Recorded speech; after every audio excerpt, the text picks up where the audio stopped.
నమస్తే, welcome to 9 TV digital news. Updates చూసే ముందు హెడ్లైన్స్ చూద్దాం.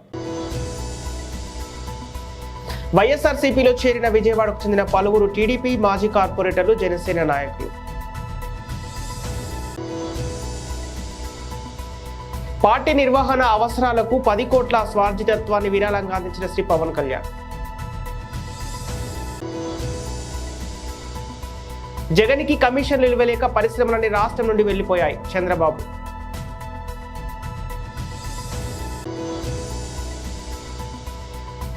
రేవంత్ రెడ్డిపై బీఆర్ఎస్ వర్కింగ్ ప్రెసిడెంట్ కేటీఆర్ సంచలన వ్యాఖ్యలు. డీటెయిల్స్ చూస్తే, వైఎస్ఆర్సీపీలో చేరిన విజయవాడకు చెందిన పలువురు టీడీపీ మాజీ కార్పొరేటర్లు, జనసేన నాయకులు ఏపీలో మే 13న అసెంబ్లీ, లోక్సభ ఎన్నికలు జరగనుండగా ప్రధాన పార్టీలో వలసలు, చేరికలు జోరుగా సాగుతున్నాయి. తాజాగా విజయవాడ జనసేన నేతలు సీఎం జగన్ సమక్షంలో వైసీపీలో చేరారు. జనసేన పార్టీ విజయవాడ తూర్పు అసెంబ్లీ నియోజకవర్గం ఇన్ఛార్జి బత్తిన రాము నేడు వైసీపీ తీర్థం పుచ్చుకున్నారు. ఆయనకు సీఎం జగన్ వైసీపీ కండువా కప్పి పార్టీలోకి సాదరంగా ఆహ్వానం పలికారు. విజయవాడకు చెందిన మాజీ కార్పొరేటర్లు గండూరి మహేష్, సందెపు జగదీష్, మాజీ కోఆప్షన్ మెంబర్ కొక్కిలిగడ్డ దేవమణి తదితరులు కూడా వైసీపీలో చేరారు. ఈ కార్యక్రమంలో విజయవాడ ఎంపీ కేశినేని నాని, మాజీ మంత్రి వెల్లంపల్లి శ్రీనివాసరావు తదితరులు పాల్గొన్నారు. జనసేన పవన్ కళ్యాణ్ సొంత పార్టీకి భారీ విరాళం అందించారు. జనసేన పార్టీ కోసం తన సొంత డబ్బు 10 కోట్లు విరాళంగా ఇచ్చారు. ఈ మేరకు విరాళం చెక్కులను జనసేన పార్టీ ప్రధాన కార్యదర్శి నాగబాబు సమక్షంలో పార్టీ కోశాధికారి ఏవి రత్నంకు అందజేశారు. ఈ సందర్భంగా పవన్ కళ్యాణ్ మాట్లాడుతూ, నాడు స్వతంత్ర సంగ్రామాన్ని ముందుకు నడిపించడానికి మోతీలాల్ నెహ్రూ వంటి గొప్ప నాయకులు తమ స్వార్జితత్వాన్ని, ఉద్యమాన్ని విరాళంగా ఇచ్చారని ప్రస్తావించారు. ఆ రోజుల్లో తమ సొంత డబ్బు వెచ్చించని తీరు గొప్పదని కొనియాడారు. ఓ సదాశయం కోసం, రాష్ట్ర భవిష్యత్తును సుందరంగా తీర్చిదిద్దడం కోసం జనసేన పార్టీ సాగిస్తున్న రాజకీయ ప్రయాణానికి నా వంతుగా ఇప్పుడు ఎన్నికల ప్రచార ఖర్చు నిమిత్తం 10 కోట్లు అందజేస్తున్నాను. ఈ నగదు పార్టీకి ఎంతో ఉపయోగపడుతుందని భావిస్తున్నాను. స్వాతంత్ర ఉద్యమ సమయంలో డబ్బులు సంపాదించిన పెద్ద పేరున్న లాయర్లు మోతీలాల్ నెహ్రూ గారు కానీ స్వార్జితం నుంచి వచ్చిన డబ్బుని ఉద్యమాల కోసం ఖర్చు పెట్టేవాళ్ళు, స్వాతంత్ర ఉద్యమాల కోసం. అలాగే వారి ప్రేరణతోనే నేను సినిమాల ద్వారా నాకు వచ్చిన స్వంత నిధుల్ని ఎప్పటికప్పుడు పార్టీకి ఇస్తూనే ఉంటాను. దాంట్లో భాగంగానే పార్టీ నిర్వహణ నిమిత్తం 10 కోట్ల రూపాయలు నా సొంత నిధుల్ని మా పార్టీ ట్రెజరర్ శ్రీ రత్నం గారికి అందజేశాం.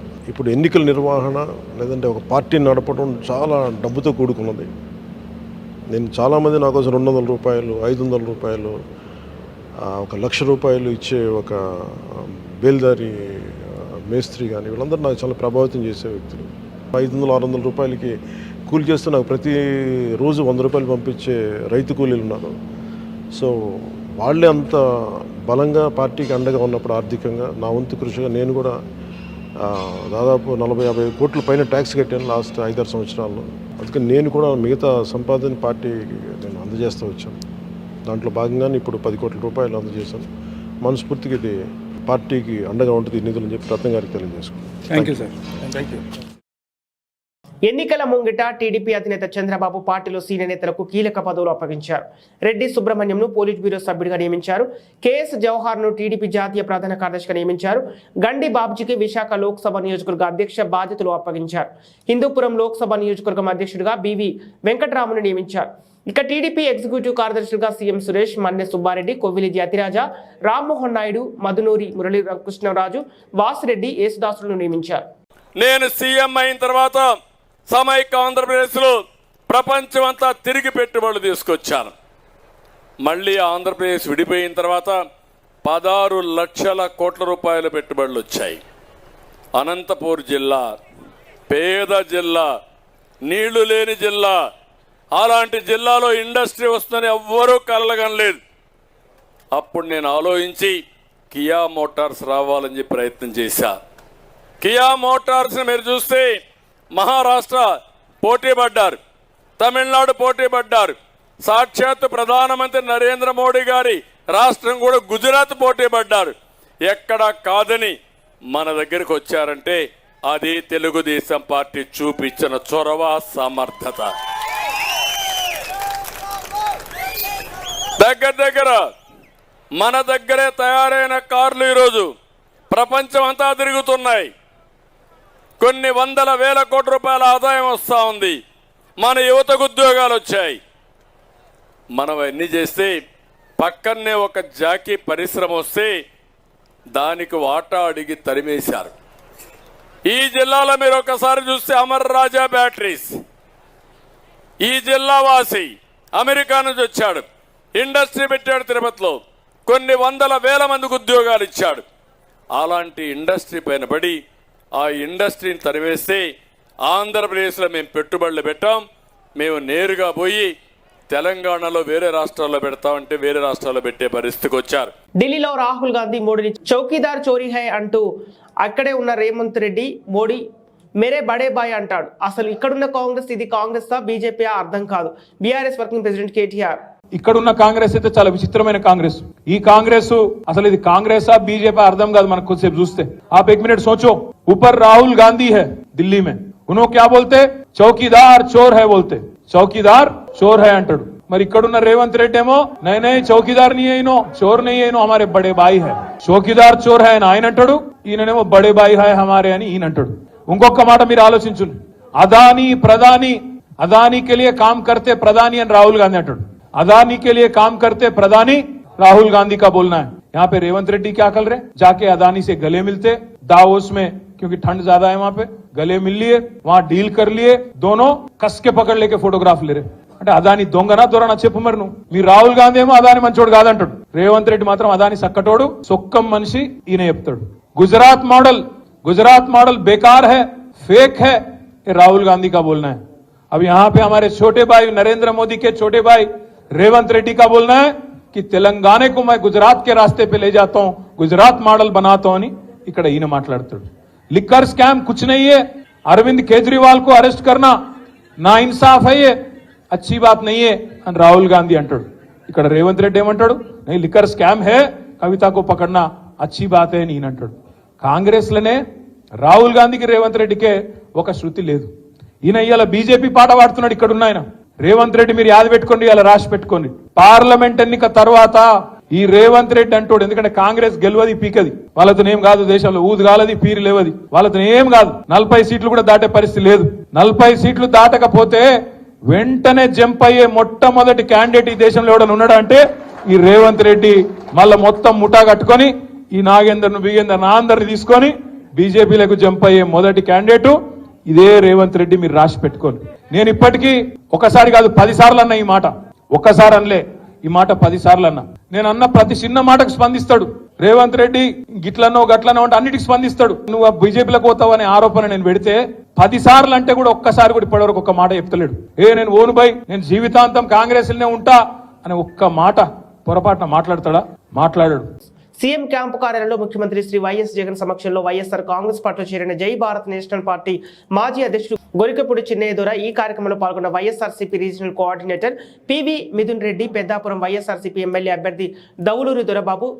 అసెంబ్లీ ఎన్నికల సమయంలో ప్రతి ఎకరాకు సాగునీరు అందిస్తామని నమ్మించి మోసం చేసిన ఘనత కాంగ్రెస్ సర్కార్కే దక్కుతుందని మాజీ మంత్రి పెద్దపల్లి పార్లమెంటు అభ్యర్థి కుప్పల ఈశ్వర్ అన్నారు. ముత్తార మండలం సీతంపల్లి రామకృష్ణపూర్ గ్రామంలో ఎండిన పంటలను జిల్లా పరిషత్ చైర్మన్ పుట్ట మధుకర్తో కలిసి ఆయన పరిశీలించారు. అనంతరం ఆయా గ్రామాలలో రైతులతో మాట్లాడి నాడు నేటి పరిస్థితులపై చర్చించారు. నియోజకవర్గంలో ఉన్నటువంటి సీతంపేట, రామకృష్ణాపూర్, అదేవిధంగా ఈ చుట్టుపక్కల గ్రామాలకు సంబంధించినటువంటి ఎండిన పంట పొలాలను, అదేవిధంగా రైతుల యొక్క ఇబ్బందులను గమనించడం కోసం నేను, నాతో పాటు మా జడ్పీ చైర్మన్ గారు పుట్ట మధు గారు, అదేవిధంగా ఈ ప్రాంత రైతులు, చాలామంది ప్రజాప్రతినిధులు కూడా వచ్చిండ్రు. ఈరోజు ఈ ప్రాంతంలో చూసినట్టయితే చాలా దయనీయమైనటువంటి పరిస్థితి కనబడతా ఉంది. ఇప్పుడు మేము కూర్చున్నటువంటి ఈ ప్రాంతం ఏదైతే ఉందో చెరువు కింద ఉన్నటువంటి పొలాలు. దాదాపుగా ఈ ప్రాంతంలో రైతులు ఈ 4-5 గ్రామాలలో కలిసి 3-4 వేల ఎకరాలలో వరి పంటలు వేస్తే వరి పంటతో పాటు నీళ్ళు ఇస్తలేమో బతుకుతామని అనుకున్నారు.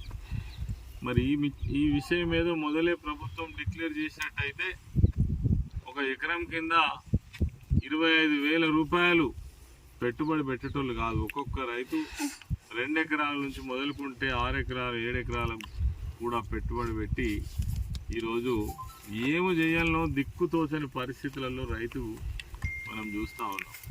ఇదంతా కూడా మొత్తం ఎండిపోయింది, ప్రాంతం అంతా కూడా ఎండిపోయింది, దేనికి కూడా పనికిరాని పరిస్థితి.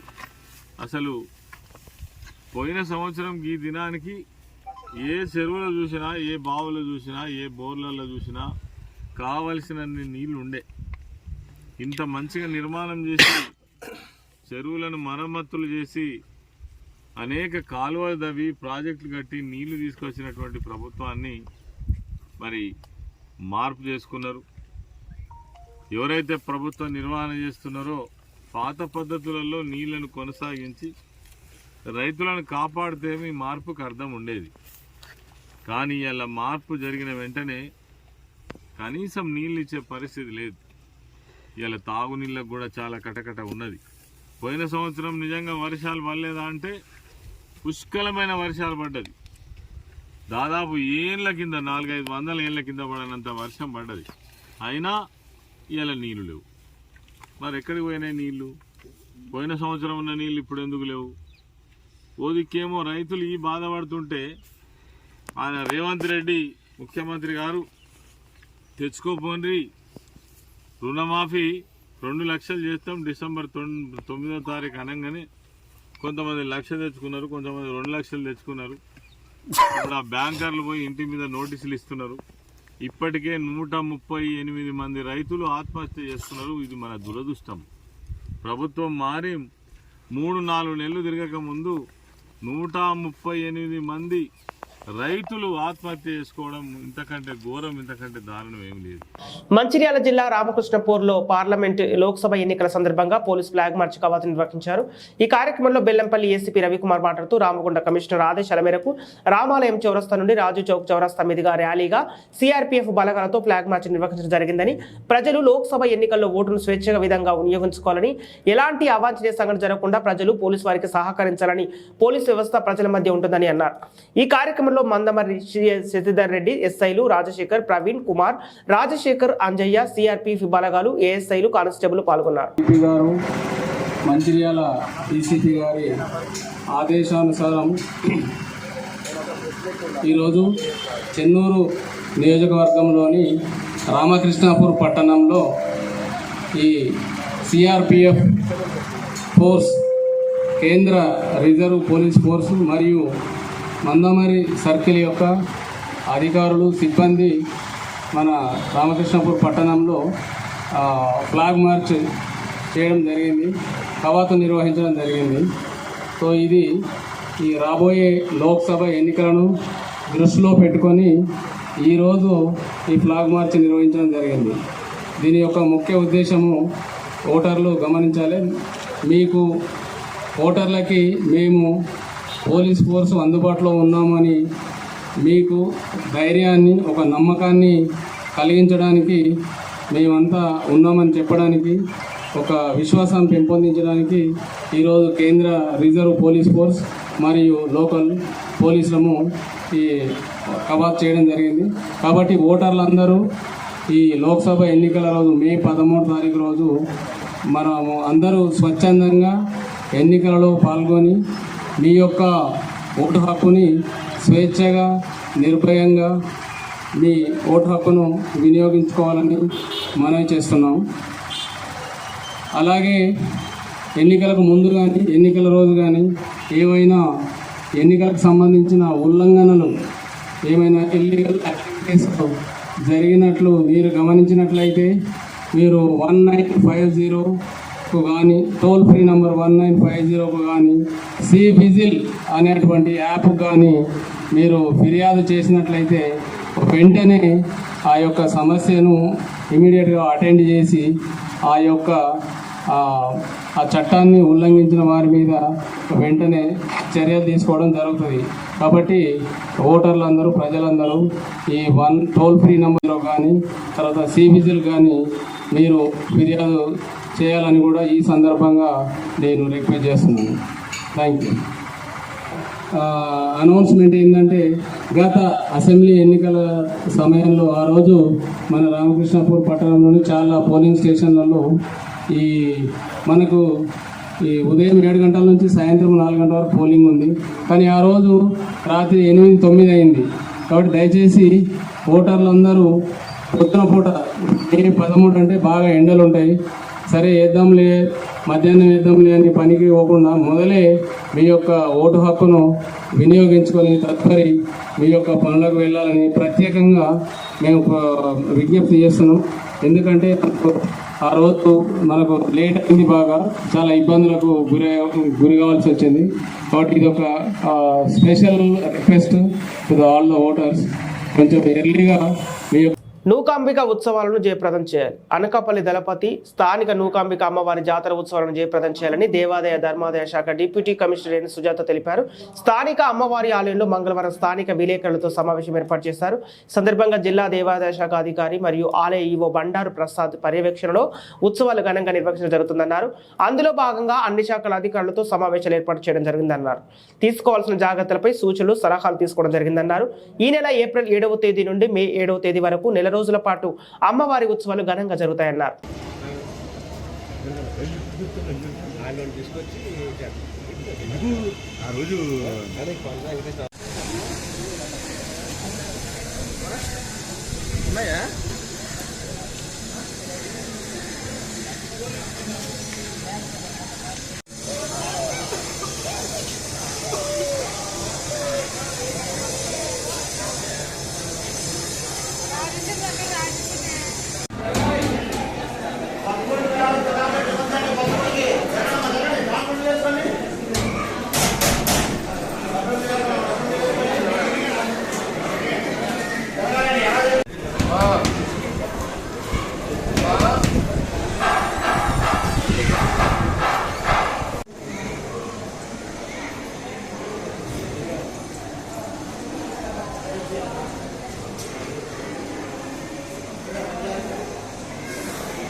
గోకాంబిక అమ్మవారి దేవస్థానం అనకాపల్లి వార్షిక కొత్త మహోత్సవ జాతర 2024 జాతర 7/4/2024 నుంచి 7/5/2024 వరకు నెల రోజుల పండుగ కార్యక్రమాలు నిర్వహిస్తూ ఉన్నాం. ఇందులో భాగంగా వచ్చే భక్తులందరికీ కూడా కావలసినటువంటి చలవ పద్ధతులు, క్యూ లైన్స్ ఏర్పాట్లు మరియు మంచినీరు వగేరా అన్ని సకల సదుపాయాలను కూడా ఏర్పాటు చేస్తున్నాం. ముఖ్యంగా అన్ని శాఖల నుంచి కూడా సమన్వయం కొరకు ఈరోజు కలెక్టర్ గారి యొక్క ఆదేశాల మేరకు ఆర్డీఓ అనకాపల్లి ఆధ్వర్యంలో అన్ని శాఖలతో సమన్వయ సమావేశాన్ని నిర్వహించడం జరిగింది. సదరు సమావేశంలో పోలీసు, మెడికల్, ఫైర్ మరియు ఇతర అన్ని డిపార్ట్మెంట్, మున్సిపాలిటీ వీళ్ళందరూ కూడా రావడం జరిగింది. వారందరితో కోఆర్డినేషన్ సమావేశంలో చర్చించడం జరిగింది. భక్తులకు ఎటువంటి ఇబ్బంది రాకుండా మనం అన్ని రకాల సదుపాయాలు ఏర్పాటు చేయమని ఆర్డీ గారు కూడా ఆదేశించి ఉన్నారు. కాబట్టి మనం ఆ సమావేశం మేరకు వివిధ శాఖలందరితో కూడా సమన్వయపరచుకొని ఈ వార్షిక జాతరని సక్సెస్ చేయడానికి కృషి చేస్తూ ఉన్నామని తెలియజేస్తూ ఉన్నాం.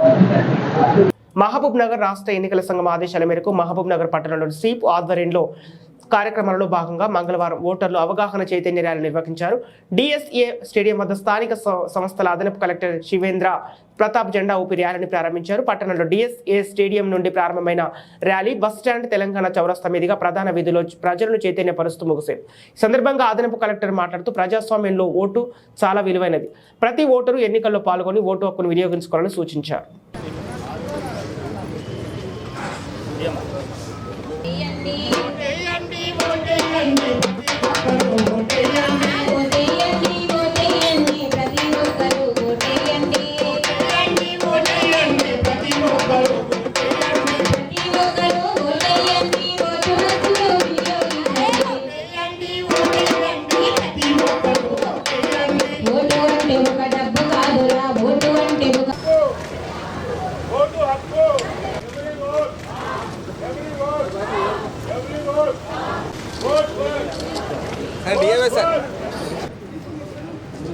అందరూ కూడా ఫ్రెండ్స్ అవ్వాలని చెప్పి the citizens of India having abiding faith in democracy hereby pledge to uphold the democratic traditions of our country and the dignity of free, fair and peaceful elections and to vote in every election fearlessly and without being influenced by considerations of religion, race, caste, community, language or any inducement. Thank you.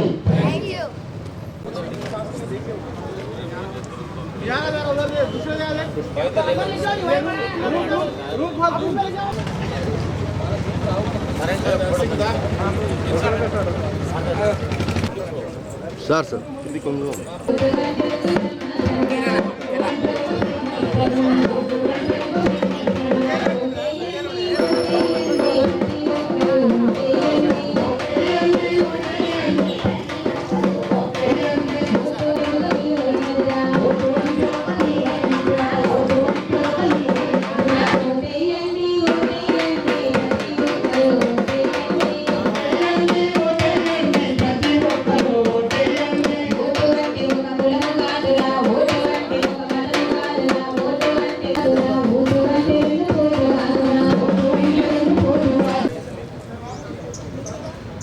Bulletin ముగించే ముందు headlines మరోసారి.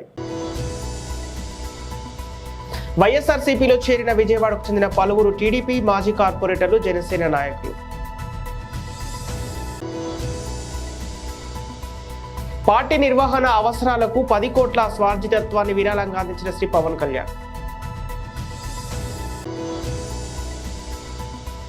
జగన్కి కమిషన్లు ఇవ్వలేక పరిశ్రమలన్నీ రాష్ట్రం నుండి వెళ్లిపోయాయి, చంద్రబాబు.